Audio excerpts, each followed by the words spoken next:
In this video, I will show you how to read your knitting pattern. Your knitting pattern contains all of the information you'll need to make your chosen project, so think of it as your recipe for success.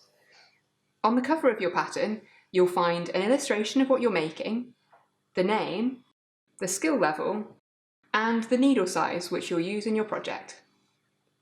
Open up your pattern and you'll find a few helpful tips and tricks which you might want to try out before you cast on.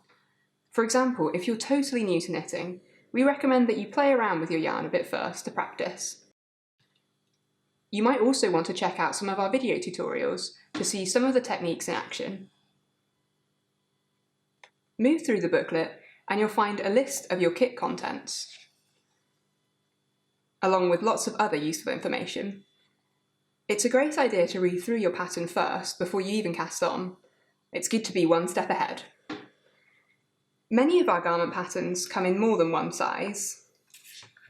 We include a table of chest measurements early on in the pattern, followed by illustrations labelled with additional information. If you're unsure of which size to make, simply take a shopbought garment that you love, measure it, and select the size in the pattern which matches the closest. Once you've chosen your size, it's a good idea to go through the pattern and highlight the numbers which are relevant to you.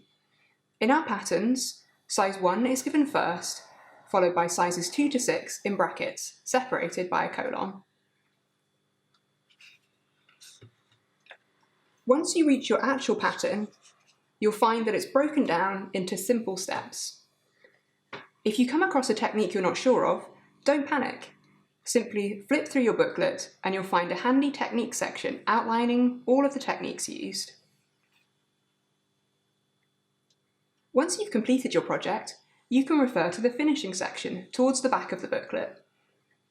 Depending on what you're working on, you might find a variety of seaming techniques, along with a handy explanation of how to neatly weave in any of those pesky yarn tails.